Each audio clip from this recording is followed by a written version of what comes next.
যে এমন যুদ্ধ সংঘটিত হবে যেই যুদ্ধ আরবের প্রতিটা ঘরে প্রবেশ করবে, যদি ফিতনা দ্বারা আমরা হত্যা, যুদ্ধ, বিগ্রহ উদ্দেশ্য নেই। সুম্মা হুদনাতুন তাকুনু বাইনাকুম ওয়া বাইনা বানিল আসফার, তারপর তোমাদের সাথে হলুদ চামড়ার মানুষদের, রোমানদের, ইউরোপিয়ানদের, সাদা চামড়ার মানুষদের, হলদেটে সাদা চামড়ার মানুষদের এক বড় চুক্তি সম্পাদিত হবে, যেই চুক্তি তারাই লঙ্ঘন করবে এবং তারা তোমাদের বিরুদ্ধে যুদ্ধ করতে আসবে ৮০টি পতাকার অধীনে, যার এক এক পতাকার অধীনে থাকবে ১২,০০০ করে সৈন্যবাহিনী। এটা একটা হাদিস। আর এক হাদিস রাসূলুল্লাহ সাল্লাল্লাহু আলাইহি ওয়াসাল্লাম বলছেন, সামি'তুম বিমাদিনাতিন জানিবুম মিনহাল বার ওয়া জানিবুম মিনহাল বাহার, তোমরা এমন এক শহরের কথা জানো যেই শহরের এক পাশ সমতল আর এক পাশ সাগর। সাহাবীরা বললেন, হ্যাঁ, আমরা এরকম একটি শহরের কথা জানি। আল্লাহ নবী বললেন, লা তাকুমুস সাআ হাত্তা ইয়াগযুহা সাবউনা আলফাম মিন বানি ইসহাক, ততদিন পর্যন্ত কিয়ামত হবে না যতদিন না ইসহাক আলাইহিস সালাতু ওয়াস সালামের বংশের ৭০,০০০ মানুষ এই শহরে যুদ্ধ না করছে। ফাইদা জাউহা নাজালু ফালাম ইউকাতিলু বিসিলাহিন ওয়ালাম ইয়ারমু বিসাহমিন, এই ৭০,০০০ মানুষ যে শহর বিজয়ের জন্য যুদ্ধ করবে, এই যুদ্ধ তারা কোনো অস্ত্র দিয়ে করবে না। রাসূল সাল্লাল্লাহু আলাইহি ওয়াসাল্লাম বলছেন, লাম ইউকাতিলু বিসিলাহিন, কোনো অস্ত্র দিয়ে যুদ্ধ করবে না, ওয়ালাম ইয়ারমু বিসাহমিন, কোনো তীর নিক্ষেপ করবে না। ক্বালু লা ইলাহা ইল্লাল্লাহ আল্লাহু আকবার, তারা যুদ্ধ করবে শুধু মুখের আওয়াজ দিয়ে, যে মুখের আওয়াজ হবে লা ইলাহা ইল্লাল্লাহ, যে মুখের আওয়াজ হবে আল্লাহু আকবার। ফায়াসকুতু আহাদু জানিবাইহা, এইভাবে শহরের দেওয়াল ভেঙে পড়ে যাবে।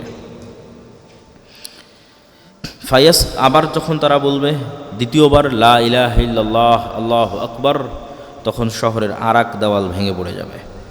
তারপরে তারা আবার বলবে লা ইলাহা ইল্লাল্লাহ আল্লাহু আকবার, তখন শহরের তৃতীয় দেওয়াল ভেঙে পড়ে যাবে। ফায়ুফাররাজু লাহুম ফায়াদখুলুহা ফায়াগনামু ফাবাইনাহুমা হুম ইয়াকতাসিমুনাল মাগানিম, তিনটা দেওয়াল ভেঙে যাওয়ার পর তারা ওই শহরে প্রবেশ করতে সক্ষম হবে এবং শহরে বিজয়ী হিসেবে প্রবেশ করার পর যখন তারা গনিমতের মাল বন্টন করবে, তখন অদৃশ্য থেকে একটা আওয়াজ আসবে, ইন্নাদ দাজ্জাল ক্বাদ খারাজ, দাজ্জাল তোমাদের বাড়ি ঘরে প্রবেশ করে গেছে। ফায়াতরুকুনা কুল্লা শাইইন ওয়া ইয়ারজিউন, তখন তারা তাড়াহুড়া করে গনিমতের মাল ফেলে দিয়ে তাদের বাড়ি ঘরের দিকে ফেরত যেতে থাকবে দাজ্জালের খোঁজে। এটা একটা হাদিস।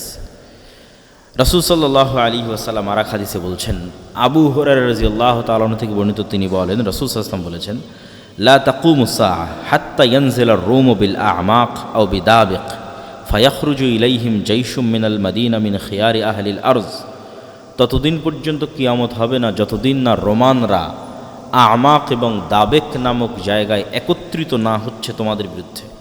এ আমাক এবং দাবেক হচ্ছে বর্তমান সিরিয়া এবং তুরস্কের সীমান্তবর্তী অঞ্চল। বর্তমানের সিরিয়ার যে সীমানা, যেই সীমানাটা তুরস্কের সাথে লাগে, এই সীমান্তবর্তী অঞ্চলের এখনও এই নামে জায়গা আছে আমাক এবং দাবেক। সেই দিন মদিনা থেকে বের হবে একটা সেনাবাহিনী যারা তৎকালীন বিশ্বের সর্বশ্রেষ্ঠ মানুষ। রাসূল সাল্লাল্লাহু আলাইহি ওয়াসাল্লাম বলছেন, ফাইজা তাসাফু ক্বালাতির রূম খাল্লু বাইনানা ওয়া বাইনাল্লাযী সাবাউ মিন্না নুকাতিলুহুম, তখন মদিনা থেকে আসা এই সর্বশ্রেষ্ঠ অশ্বারোহী বাহিনীকে রোমানরা বলবে, তোমরা আমাদের জন্য রাস্তা ছেড়ে দাও, আমরা এই সিরিয়ান শামের এদের সাথে যুদ্ধ করতে চাই, তোমরা কেন মধ্যে বাধা হচ্ছ? ফায়াকুলুল মুসলিমুনা লা ওয়াল্লাহি লা নুখাল্লি বাইনাকুম ওয়া বাইনা ইখওয়ানিনা, তখন মদিনার মানুষরা বলবে, আমরা আমাদের সিরিয়ার ভাইদেরকে একা ছেড়ে দিতে পারি না। ফায়ুকাতিলুনাহুম ফায়ানহাজিমু থুলুথুন লা ইয়াতুবুল্লাহু আলাইহিম, ভয়ঙ্কর যুদ্ধ হবে। এই যুদ্ধে একদল মানুষ পালিয়ে যাবে যুদ্ধের মাঠ থেকে। যুদ্ধের মাঠ থেকে পালিয়ে যাওয়া অনেক বড় কবিরা গুনাহ। তো একদল মানুষ যুদ্ধের মাঠ থেকে পালিয়ে যাবে। রাসূল সাল্লাল্লাহু আলাইহি ওয়াসাল্লাম বলছেন, আল্লাহ কোনোদিন তাদের তওবা কবুল করবে না। মুসলমানদের একদল মানুষ যুদ্ধের মাঠ থেকে পালিয়ে যাবে, এদের তওবা কোনোদিন কবুল হবে না। ওয়ায়ুকতালু থুলুথুহুম, আর মুসলমানদের 3 ভাগের 1 ভাগ শহীদ হয়ে যাবে। রাসূল সাল্লাল্লাহু আলাইহি ওয়াসাল্লাম বলছেন, এরা পৃথিবীর সর্বশ্রেষ্ঠ শহীদ, আফজালুশ শুহাদা ইনদাল্লাহ, আল্লাহর নিকটে শ্রেষ্ঠতম শহীদ হবে এরা। ওয়াইফতাতিহুস সুলুস, আর এক তৃতীয়াংশ তো পালিয়ে গেছে, এক তৃতীয়াংশ মারা গেছে, আর মুসলমানদের এক তৃতীয়াংশকে আল্লাহ বিজয় দান করবেন রোমানদের উপরে। লা ইফতানুনা আবাদা, এই এক তৃতীয়াংশ এরা কোনো দিন আর কোনো ফিতনায় পতিত হবে না। ফায়াফতাহতিহুনা কুস্তুনতুনিয়া, এই এক তৃতীয়াংশ কুস্তুনতুনিয়া বিজয় করবে। আগের হাদিসে যেটা আমরা দেখলাম, এমন একটা শহর যার এক পাশ সমতল আর এক পাশ সমুদ্র, সেটাও কুস্তুনতুনিয়া, এটাও কুস্তুনতুনিয়া। কুস্তুনতুনিয়াকে ইংরেজিতে বলা হয় কনস্টান্টিনোপল, আর আমরা এখন চিনি ইস্তাম্বুল নামে। তুরস্কের মোটামুটি অফিসিয়াল রাজধানী নয়, কিন্তু দীর্ঘদিনের রাজধানী ছিল, ঐতিহ্যবাহী শহর ইস্তাম্বুল। তুরস্কের ইস্তাম্বুল, যাকে আরবিতে বলা হয় কুস্তুনতুনিয়া, ইংরেজিতে বলা হয় কনস্টান্টিনোপল।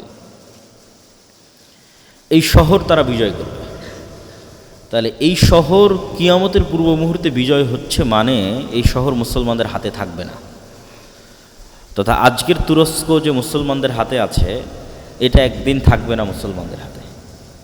এটা ইহুদি খ্রিস্টান অন্যদের দখলে চলে যাবে। নাহলে কিয়ামতের পূর্ব মুহূর্তে কিভাবে ইস্তাম্বুল বিজয় হবে? কেন এর পরপরে আবার দাজ্জাল বের হচ্ছে, তথা এটা কিয়ামতের পূর্ব মুহূর্তের ঘটনা।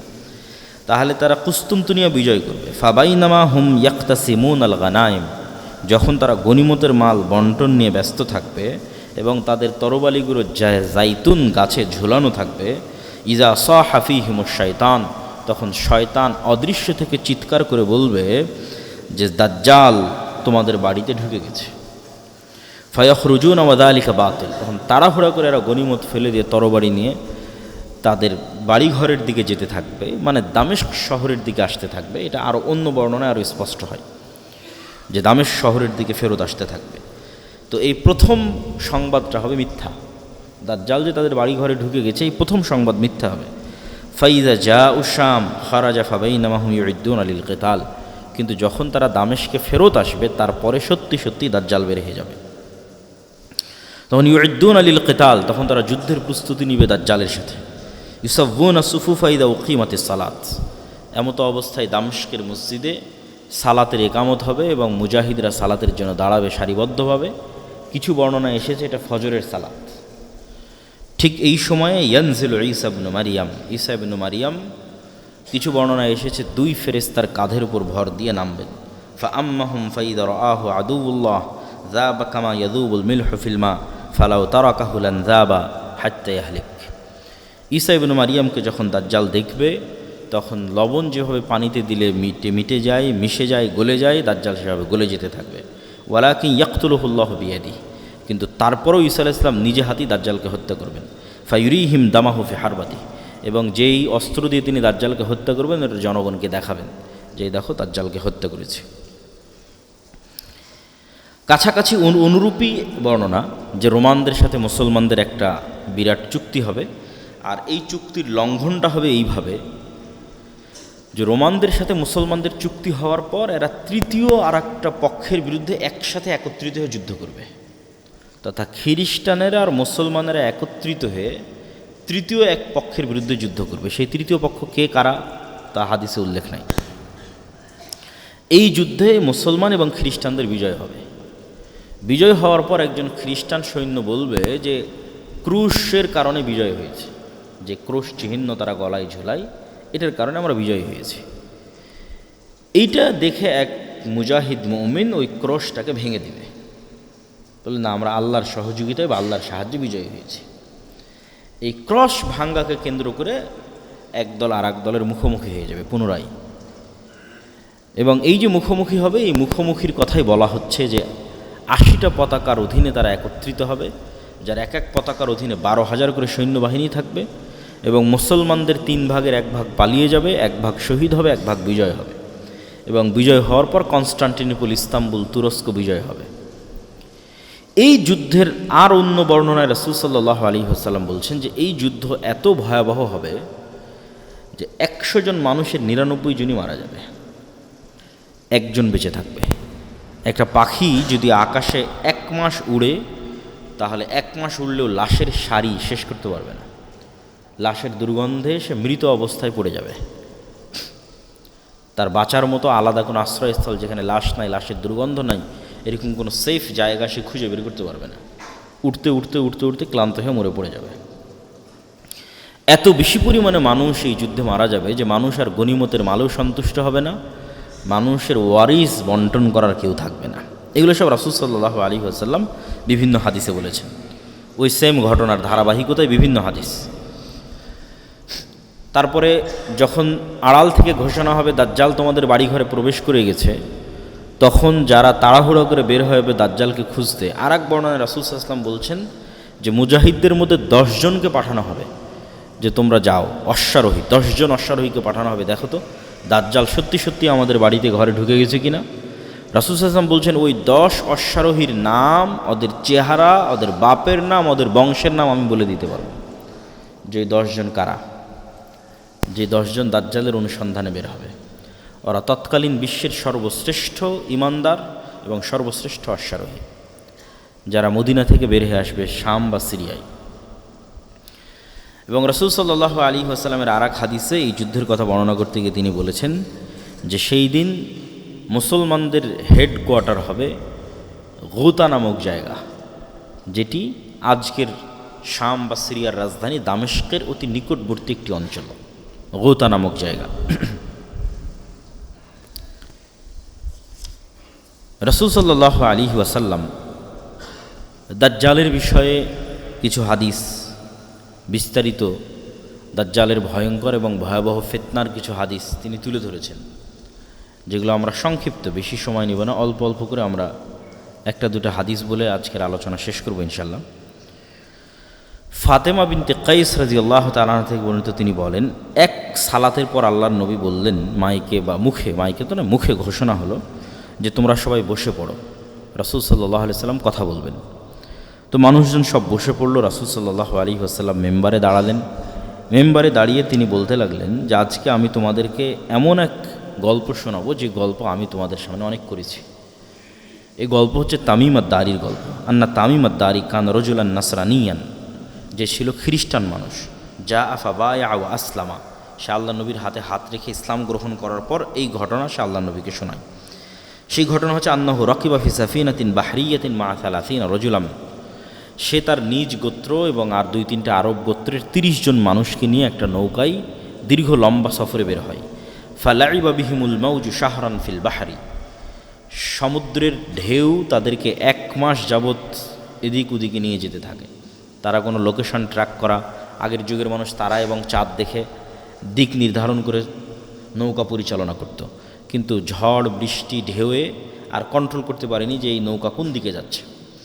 তো অনেক পরে গিয়ে, দীর্ঘ 1 মাস পরে গিয়ে এই নৌকা একটা দ্বীপে গিয়ে ভিড়ল। সংক্ষেপে আমি শেষ করে দিচ্ছি। একটা দ্বীপে লাগার পর তারা সেখানে নামলো। নামার পর দেখতেছে একটা প্রাণী, ফালাকিয়াতুম দাব্বাতুন, একটা ভয়ঙ্কর প্রাণী যার অত্যধিক চুলের কারণে লা ইয়াদরুনা মা কুবুলুহু মিন দুবুরিহি, সামনে কোনটা পিছন কোনটা, মুখ কোন দিকে পিছন কোন দিকে এটা বোঝা যাচ্ছে না অত্যধিক চুলের কারণে। তখন এরা তাকে বলছে ওয়াই হাক, তোমার ধ্বংস হোক। তখন ওই প্রাণী উত্তরে বলছে আনাল জাসসাসা, আমি হচ্ছে গোয়েন্দা। ক্বালু আমাল জাসসাসা ক্বালাত আইয়ুহাল কওম ইনতালিকু ইলা হাযা রাজুল ফিদ দাইর। তখন ওই গোয়েন্দা বলতেছে তোমরা এইদিকে যাও, এখানে ভিতরে একটা লোক, প্রাসাদে একটা লোক তোমাদের অপেক্ষা করতেছে। তখন আমরা যখনই একটা মানুষের কথা শুনলাম যে একটা মানুষ অপেক্ষা করছে, তখন আমরা এর থেকে বেঁচে ফেরার জন্য, এই তো একটা প্রাণী যে নিজেকে গোয়েন্দা বলতেছে, তার থেকে বেঁচে ফেরার জন্য আমরা দৌড়ে চলে গেলাম ওই মানুষের দিকে। তো মানুষের দিকে গিয়ে দেখি ফাইদা ফিহি আ'যামু ইনসানিন রাআইনাহু কাত্তু, এত বিশাল দেহের মানুষ আমরা জীবনে কখনো দেখিনি, যাকে বাধা আছে তার হাত এবং তার কাঁধের সাথে বাধা আছে। মা বাইনা রুকবাতাইহি ইলা কা'বাইহি বিল হাদিদ, তার হাঁটু, তার হাত, কোনোই, কাঁধ, এগুলো লোহার জিঞ্জির দিয়ে বাধা আছে। কুলনা ওয়াইলাক মা আনতা ক্বালা ক্বাদ কদারতুম আলা খাবরি ফাআখবিরুনি মা আনতুম। আমরা ওকে জিজ্ঞেস করলাম এই তুমি কে? তো সে বলল তোমরা তো জানবেই আমি কে, আগে বলো তোমরা যে তোমরা কারা, আমি কে এটা তো তোমরা জানবেই। তখন আমরা বললাম নাহনু উনাসুম মিনাল আরব রাকিবনা ফি সাফিনাতিন বাহরিয়াতিন, আমরা আসলে আরবের কিছু মানুষ, ব্যবসায়িক কাজে বের হয়েছিলাম, এইভাবে আমরা এখানে আসলাম, এইভাবে তোমার কাছে পৌঁছলাম। তখন এই ব্যক্তি এই সমস্ত মানুষদেরকে জিজ্ঞেস করছে, আখবিরুনি আন নাখলি বাইসান, 3টা প্রশ্ন করেছে। বাইসান খেজুর বাগানের কথা বলো, তাবারিয়া নামক সমুদ্রের কথা বলো, আর আইনে জোগার নামক ঝর্ণার কথা বলো। 3টা প্রশ্ন। তখন এই মানুষজন তাদেরকে বলছে, তুমি এই 3টার কি জানতে চাও? তুমি যে বাইসান খেজুর বাগানের কথা জানতে চাও, এটার কি জানতে চাও? বলে, আসআলুকুম আন নাখলিহা হাল ইউসমির আমলা, আমি জানতে চাই বাইসান খেজুর বাগানে এখনও খেজুর হয় না? বলে, এখনও হয়। তো অচিরে একদিন এই বাগানে খেজুর হবে না। আমি জানতে চাই তাবারিয়া নামক এই সমুদ্রে, এই সাগরে, এই দ্বীপে, এই খালে পানি আছে না নাই? তো বলে, আছে। তো বলে, অচিরে এখানে একদিন পানি থাকবে না। আইনে জোগার নামক ঝর্ণায় পানি আছে না নাই? তো বলে, আছে। তো বলে, অচিরে এখানে একদিন পানি থাকবে না। আধুনিক যারা গবেষক তারা গবেষণা করে দেখেছেন এই 3টে জায়গায় এখন ইসরায়েলের সীমানার অন্তর্ভুক্ত। এবং তাবারিয়া নামক যে সুন্দর সমুদ্র, এটা খ্রিস্টানদের একটা অত্যন্ত ভ্রমণের জায়গা, পবিত্র ভ্রমণের জায়গা। তারা মনে করে যে ঈসা আলাইহিসসালাতু ওয়াসসালাম যত মোজেজা দেখিয়েছেন, সকল মোজেজা তিনি এই তাবারিয়া নামক সমুদ্রের পাশে দেখিয়েছেন। জীবিতকে মৃত করা, কুষ্ঠ রোগীকে ভালো করা, এই জন্য তারা এই তাবারিয়া সাগরকে তারা অনেক পবিত্র মনে করে এবং লক্ষ লক্ষ খ্রিস্টান ইসরায়েলে ঘুরতে যায় এই তাবারিয়া নামক সাগর দেখতে। তো দাজ্জাল এই 3টে জায়গার কথা জিজ্ঞেস করলো। তারপরে 4 নম্বরে জিজ্ঞেস করলো, আখবিরুনি আন নাবিয়্যিল উম্মিয়িন, অশিক্ষিত মূর্খ নবীর কথা বলো। আনপাড়, যিনি লেখা জানেন না, পড়া জানেন না, এরকম কোনো নবী এসেছে কিনা আরবে? আমাদের নবী মুহাম্মদ সাল্লাল্লাহু আলাইহি সাল্লাম লিখতেও জানতেন না, পড়তেও জানতেন না। ক্বালু ক্বাদ খারাজা মিন মাক্কা ওয়া নাযালা ইয়াসরিব, হ্যাঁ তিনি এসেছে, মক্কা থেকে বের হয়ে মদিনায় হিজরত করেছেন। কী অবস্থা? বলে, তার সাথে আরবদের যুদ্ধ চলতেছে ইত্যাদি। তখন সে নিজে বলতেছে, ইন্না যাকা খায়রুন লাহুম ইউতিউহ, মানুষের কল্যাণ হবে এই নিরক্ষর আনপাড়, যিনি লেখা এবং স্বাক্ষর এবং পড়া জানেন না, এই নবীকে মেনে নেওয়া এটা মানুষের উচিত হবে। আর আমি তোমাদেরকে সংবাদ দিচ্ছি যে আমি হচ্ছে মাসিহ দাজ্জাল। আমাকে আল্লাহ সুবহানাহু ওয়া তাআলা একদিন বের হওয়ার অনুমতি দিবেন, সেই দিন আমি বের হব এবং 40 দিনে সমগ্র পৃথিবী সফর করব, গায়রা মাক্কা ওয়া তাইবাহ, মক্কা এবং মদিনা ছাড়া। ফাহুমা মুহাররামাতানি আলাইয়া কিলতাহুমা, কেন মক্কা এবং মদিনা আমার উপর হারাম থাকবে। আমি যতবার মক্কা এবং মদিনায় প্রবেশ করার চেষ্টা করব, ততবারই ফেরেশতা তাদের উন্মুক্ত তরবারি দিয়ে আমাকে বাধা দিবে। তখন রাসূল সাল্লাল্লাহু আলাইহি ওয়াসাল্লাম তার যে খুতবার লাঠি ছিল, এই লাঠি দিয়ে এইভাবে বাড়ি দিয়ে বললেন, হাযিহি তাইবা, হাযিহি তাইবা, হাযিহি তাইবা, এটাই হচ্ছে সেই তাইবা, এটাই হচ্ছে সেই তাইবা, সেই মদিনা যেখানে দাজ্জাল প্রবেশ করতে পারবে না। এবং আমি এই দাজ্জালের ঘটনা তোমাদেরকে এর আগেও বলেছি। এবং রাসূল সাল্লাল্লাহু আলাইহি সাল্লাম হাত দিয়ে ইশারা করলেন পূর্ব দিকে, যে দাজ্জাল পূর্ব দিক থেকে বের হবে। মদিনা থেকে সরাসরি পূর্ব দিকে যদি রেখা টানা হয়, তাহলে যেই উপসাগরকে কেন্দ্র করে এখন যুদ্ধ চলতেছে সেই উপসাগর পড়ে আর কি, মানে সৌদি আরবের সীমানা যদি আমরা বাদ দিয়ে দিই, যে সৌদি আরবের সীমানার পরে আমরা পূর্ব দিকে মদিনা থেকে একটা রেখা টানতেছি, কোথায় গিয়ে থাকে? তাহলে সৌদি সীমানা শেষ হলে প্রথমে সাগর পড়বে, পারস্য উপসাগর, তারপরে ইরান পড়বে, তারপরে এইভাবে সামনের দিকে যেতে থাকবে পূর্ব দিক। তো রাসূল সাল্লাল্লাহু আলাইহি ওয়াসাল্লাম বললেন পূর্ব দিক থেকে দাজ্জাল বের হবে। দাজ্জাল সম্পর্কে রাসূল সাল্লাল্লাহু আলাইহি ওয়াসাল্লামের আরও 2-1টি সংক্ষিপ্ত বর্ণনা এই তথ্যের সাথে সম্পৃক্ত, কানেক্টেড। দাজ্জাল যে 40 দিন পৃথিবীতে ঘুরবে, এই 40 দিনের প্রথম দিন হবে 1 বছরের সমান, এই 40 দিনের দ্বিতীয় দিন হবে 1 মাসের সমান, এই 40 দিনের তৃতীয় দিন হবে 1 সপ্তাহের সমান, এবং এই 40 দিনের বাকি 37 দিন হবে স্বাভাবিক দিনের সমান। রাসূল সাল্লাল্লাহু আলাইহি ওয়াসাল্লামকে জিজ্ঞেস করা, আল্লাহ নবী, সে এত দ্রুত কীভাবে 40 দিনে সমগ্র পৃথিবী সফর করবে, তার গতি কেমন হবে? তো আল্লাহ নবী বললেন, কাল গাইসি ইস্তাদবারাতহুর রিহ, আকাশে যে তোমরা মেঘ দেখো, এই মেঘ যখন চলে, এই মেঘ চলার যে গতি, সেই গতি হবে। তো আল্লাহ নবী মেঘের সাথেই কেন সাদৃশ্য দিলেন, আর মেঘের চলার গতির সাথেই কেন সাদৃশ্য দিলেন, এটা স্পষ্ট বোধগম্য নয়। সরাসরি দাজ্জালের নিজের গতি এরকম হবে আকাশে ওড়ার মতো, না দাজ্জাল আকাশে ওড়ার কোনো যন্ত্র ব্যবহার করবে? আল্লাহু আলাম, আল্লাহ সুবহানাহু ওয়া তাআলা ভালো জানেন। রাসূল সাল্লাল্লাহু আলাইহি ওয়াসাল্লাম বললেন, দাজ্জাল যখন কোনো এলাকায় যাবে, তখন তাদেরকে ডাক দিবে তার উপর ঈমান আনার জন্য। এই নরসিংদীর মানুষ, এই বাংলাদেশের মানুষ, ওই যে এরিয়াতে যাবে, তোমরা আমার প্রতি ঈমান আনয়ন করো। তো যেই এলাকার মানুষ ঈমান আনয়ন করবে, ওই এলাকার আকাশকে দাজ্জাল আদেশ দিবে, ফাতুমতিরুস সামা, আকাশকে আদেশ দেবে, আকাশ বৃষ্টি বর্ষণ করে এলাকায়। তখন আকাশ সেই এলাকায় বৃষ্টি বর্ষণ করবে। জমিনকে আদেশ দিবে দাজ্জাল যে ফসল উৎপাদন করো, ফাতুম্বিত, তখন সেখানে ফসল উৎপাদন হবে। আর ওই অঞ্চলের মানুষ টাকা পয়সা ধন দৌলত খাবার দাবারে পরিপূর্ণ হয়ে যাবে তাদের। এবার দাজ্জাল কোনো এক এলাকায় গিয়ে যখন বলবে যে এই ঈমান আনয়ন করো, আর ওই এলাকার মানুষ যখন বলবে যে না আমরা ঈমান আনয়ন করবো না, তখন দাজ্জাল ওই আকাশকে বলবে বৃষ্টি বন্ধ করে দাও, জমিনকে বলবে উৎপাদন বন্ধ করে দাও। ওই এলাকা থেকে দাজ্জাল যখন চলে যাবে তখন সেটা দুর্ভিক্ষে পরিণত হয়ে যাবে। আর এক হাদিসে রাসূল সাল্লাল্লাহু আলাইহি ওয়াসাল্লাম আমরা যে শাম সিরিয়ার যে মুজাহিদদের কথা বলতে যখন ঈসা আলাইহিস সালাম আসবে, ওখানেও বলা আছে যে শাম বা সিরিয়ার মানুষ দাজ্জালের আনুগত্য না করার কারণে সেখানে দুর্ভিক্ষ দেখা দিবে এবং মানুষ তার ধনুককে আগুনে পুড়িয়ে সেটার রশি খাওয়া শুরু করবে, এই পরিমাণ দুর্ভিক্ষ দেখা দিবে। তখন তারা ঈসা আলাইহিস সালামের অপেক্ষা করবে এবং ঈসা আলাইহিস সালাম আসার পর দাজ্জালের এই ভয়ঙ্কর ফিতনা থেকে তারা মুক্তি পাবে। নাহলে দাজ্জালের এই ভয়ঙ্কর ফিতনা এমনভাবে মানুষকে গ্রাস করবে, প্রত্যেক যে মানুষের ন্যূনতম দুনিয়াবি লোভ আছে, ন্যূনতম, সেই ফিতনায় বাঁধিয়ে দেবে। আর যে মানুষের চুল পরিমাণ দুনিয়ার লোভ নাই, যে মৃত্যুর জন্য প্রস্তুত, যে আমার জন্ম হয়েছে বাস মরার জন্য, ঈমান অবস্থায় মৃত্যুকে সকল কিছুর উপর প্রাধান্য দিবে, এই ধরনের মানুষেরা দাজ্জালের ফিতনা থেকে বেঁচে যেতে পারে। এটা পৃথিবীর সবচেয়ে ভয়ঙ্কর ফিতনা, যে ফিতনা সম্পর্কে অতীতের সকল নবী রাসূল সতর্ক করেছেন। রাসূলুল্লাহ সাল্লাল্লাহু আলাইহি ওয়াসাল্লাম দাজ্জালের কথা বলতে গিয়ে আরও বলেছেন যে দাজ্জাল মদিনার একজন মানুষকে হত্যা করে জীবিত করবে। দাজ্জাল যখন মদিনায় যাবে, মদিনার মধ্যে তো প্রবেশ করতে পারবে না, মদিনার পাশে যখন যাবে তখন মদিনা বিশাল ঝাঁকুনি হবে, ভূমিকম্প হবে, এবং এই ভূমিকম্পে মদিনার যারা ফাসেক ফাজের মোনাফিক আছে তারা মদিনা থেকে বের হয়ে এসে দাজ্জালের পূজা করবে। আর একমাত্র পাক্কা মুমিনেরা মদিনায় থেকে যাবে, যাদের ঈমান খুব মজবুত টপ লেভেলের। তো ওই রকম একজন ঈমানদার ব্যক্তি বের হয়ে আসবে যাকে দাজ্জাল হত্যা করবে, যে দাজ্জালকে অস্বীকার করবে। জীবিত করার পর ওকে বলবে যে এই তোমাকে হত্যা করেছিলাম, তোকে জীবিত করলাম, এখনও তুমি আমাকে আমার প্রতি ঈমান আনতেছো না, আমাকে রব্বুল আলামিন হিসেবে বিশ্বাস করতেছো না। তখন এই মুজাহিদ বলবে যে আমার আগের চেয়ে ইয়াকিন বেশি হয়ে গেছে যে তুমি সেই দাজ্জাল, আগের চেয়ে আমার ঈমান আরও মজবুত হয়ে গেছে। তখন দাজ্জাল আরও ক্ষিপ্ত হবে এবং তাকে আবারও হত্যা করতে চাইবে, কিন্তু তাকে হত্যা করতে পারবে না।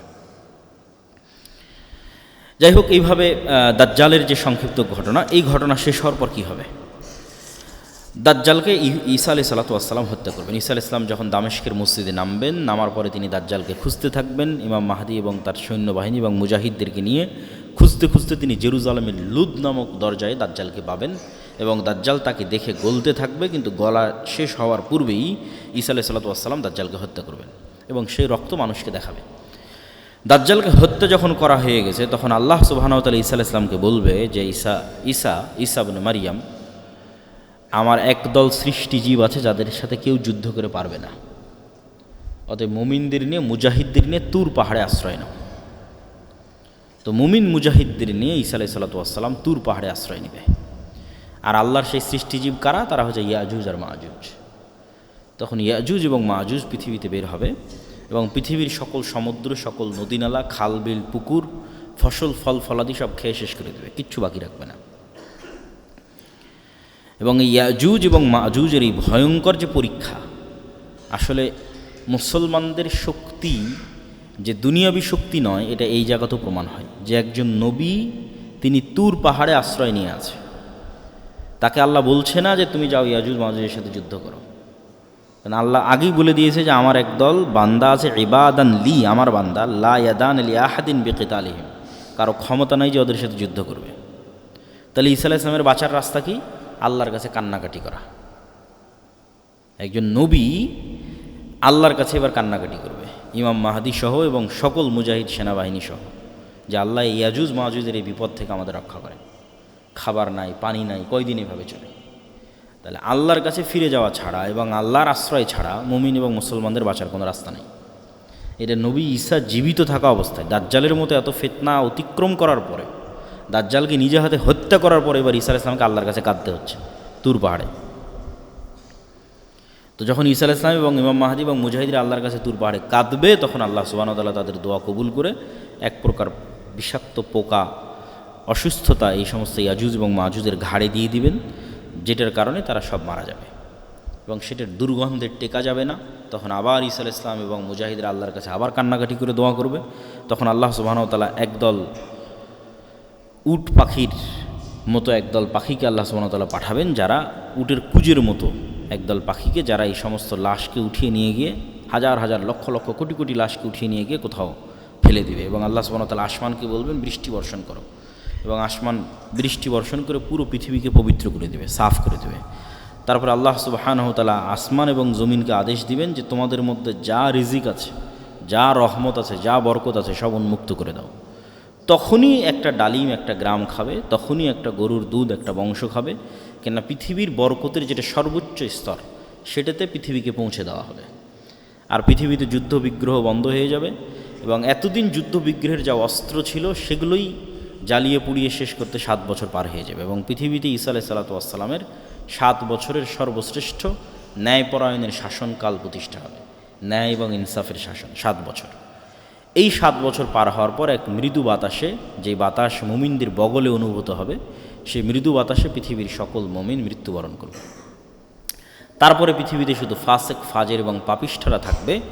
এবং যেই হাদিসগুলো আপনারা শুনে থাকেন যে এক সময় মানুষ পশু পাখির ন্যায় মিলিত হবে, লজ্জা বুঝবে না, এটা হবে সেই সমস্ত মানুষেরা।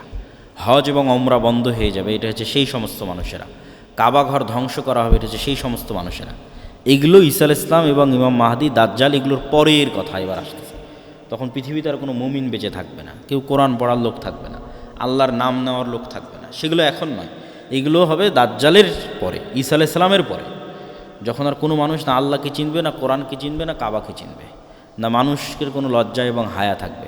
কুকুর যেভাবে খোলা মাঠে মিলিত হচ্ছে, মানুষ সেভাবে মিলিত হবে। এই সমস্ত পাপিষ্ঠ, পাপাচারী, নিকৃষ্ট মানুষের উপর আল্লাহ সুবহানাহু ওয়া তাআলা কিয়ামত কায়েম করবে। তো এই হলো আজকে আমাদের সংক্ষিপ্ত আলোচনা যে কিয়ামতের পূর্ব মুহূর্তে এই রকমের কিছু ভয়ঙ্কর এবং ভয়াবহ যুদ্ধ হবে। সেই যুদ্ধটা কখন, কোথায়, কিভাবে, কোন যুদ্ধ সেটা নির্দিষ্ট করে বলা কঠিন, কিন্তু এই রকমের ভয়াবহ ভয়ঙ্কর যুদ্ধ হবে, যেটা রাসূল সাল্লাল্লাহু আলাইহি ওয়াসাল্লাম বলছেন। এবং অন্তত একটা জিনিস ক্লিয়ার, যে শাম এবং সিরিয়ার মানুষেরা ঈমানের উপর থাকবে, মদিনার মানুষেরা ঈমানের উপর থাকবে। একটা জিনিস পরিষ্কার, মদিনা থেকে মুজাহিদ বের হবে, শাম এবং সিরিয়া থেকে মুজাহিদ বের হবে, এবং তারাই মূলত ইমাম মাহদী এবং ঈসা আলাইহিসসালাতু ওয়াসসালামের সঙ্গী হবে। এবং আরও একটা জিনিস পরিষ্কার, যে মুসলমানেরা কনস্টান্টিনোপল, ইস্তাম্বুল, তুরস্ক বিজয় করবে। যদিও মানুষের ইচ্ছা এবং কামনা হওয়া উচিত নয় যে সে এইটার অংশ হবে। কেন উচিত নয়? সকল নবী সকল উম্মতকে শিখিয়ে দিয়ে গেছে, তোমরা মাসিহাদ দাজ্জালের ফিতনা থেকে আল্লাহর কাছে পরিত্রাণ চাও। কেন ওই ফিতনায় পরীক্ষায় পাশ করার মতো ঈমান আমার এবং আপনার আছে কিনা এটা আমরা জানি না। ফলত ওই পৃথিবীতে ওই ফিতনা প্রকাশ হওয়ার আগেই যদি আমরা পৃথিবী থেকে বিদায় নিই, এটা আমাদের জন্য কল্যাণ। কেন আমাদের টার্গেট তো জান্নাতে যাওয়া। তো এই জন্য কখন কোথায় ইমাম মাহদী বের হলো, আর কখন কোথায় ঈসা আলাইহিস সালাম অবতীর্ণ হবে, এইটার পিছনে না পড়ে আমি আমার ঈমান নিয়ে কত দ্রুত পৃথিবী থেকে বিদায় নিতে পারি, আর আল্লাহ আমাকে ওই ফিতনা থেকে কত আগে পৃথিবী থেকে নিয়ে যায়, এটা মানুষের কামনা হওয়া উচিত। যে দাজ্জালের ফিতনা বের হওয়ার আগে যেন আল্লাহ আমাদের পৃথিবী থেকে যাওয়ার ব্যবস্থা করে দেয়। কেননা সেটা এক ভয়ঙ্কর এবং ভয়ানক ফিতনা হবে, যেখানে মানুষ তার ঈমান হারিয়ে ফেলবে। এবং 3টে ধর্মের মানুষ এ বিষয়ে একমত যে কিয়ামতের পূর্ব মুহূর্তে একজন মাসিহ বের হবে যে তাদের উদ্ধার করবে। ইহুদিরা অপেক্ষায় আছে একজন মাসিহ বের হবে যে তাদের উদ্ধার করবে, খ্রিস্টানরা অপেক্ষায় আছে একজন মাসিহ বের হবে যে তাদের উদ্ধার করবে, আর মুসলমানদের হাদিসে তো কোরআনে তো বলাই আছে যে একজন মাসিহ বের হবে যে মুসলমানদের উদ্ধার করবে। সেই মাসিহকে, মাসিহ মানে উদ্ধারকারী, সেই মাসিহ মাসিহাদ দাজ্জাল, সেই মাসিহ ঈসা মাসিহ। ঈসার নামেও মাসিহ আছে, দাজ্জালের নামেও মাসিহ আছে। মাসিহ মানে উদ্ধারকারী। মাসিহাদ দাজ্জাল না ঈসা মাসিহ? তো মূলত ইহুদিদের মাসিহ হবে দাজ্জাল। ইহুদিরা যেই মাসিহের অপেক্ষায় আছে তাদের উদ্ধার করবে, এই মাসিহ হবে দাজ্জাল। কেননা দাজ্জালের হাতে তখন পৃথিবীর সকল পাওয়ার ক্ষমতা থাকবে। মুসলমানদের হবে নিরীহ, খাবার নাই, আসমানের বৃষ্টি বন্ধ হয়ে যাবে, জমিনের উৎপাদন বন্ধ হয়ে যাবে, দুর্ভিক্ষ দেখা দিবে। তাহলে এই দলে তো আর কেউ অত সহজে যাবে না। মানুষ তো সবসময় ক্ষমতার পিছনে ছোটে, যার কাছে টাকা পয়সা, যার কাছে ধন দৌলত, ছেলের পিছনে ছোটে। তাহলে ইহুদিদের মাসিহ কে হবে? দাজ্জাল। আর খ্রিস্টান এবং মুসলমানদের মাসিহ ঈসা আলাইহিস সালাম হবে, কেন অধিকাংশ খ্রিস্টান মুসলমান হয়ে যাবে ঈসা আলাইহিস সালাম আসার পরে। এবং ঈসা আলাইহিস সালাম স্পষ্ট করে দিবেন, তিনি নিজে হাতে ক্রুশ ভেঙে দিবেন, তিনি নিজে হাতে খিনজির, শুকুরের গোস্তকে হারাম করবেন। তথা খ্রিস্টানরা আজ পর্যন্ত যে ভ্রান্তির উপর আছে, এই ভ্রান্তি ঈসা আলাইহিস সালাম নিজে খণ্ডন করবেন, যে তোমাদের ভ্রান্তিগুলো ভ্রান্তি।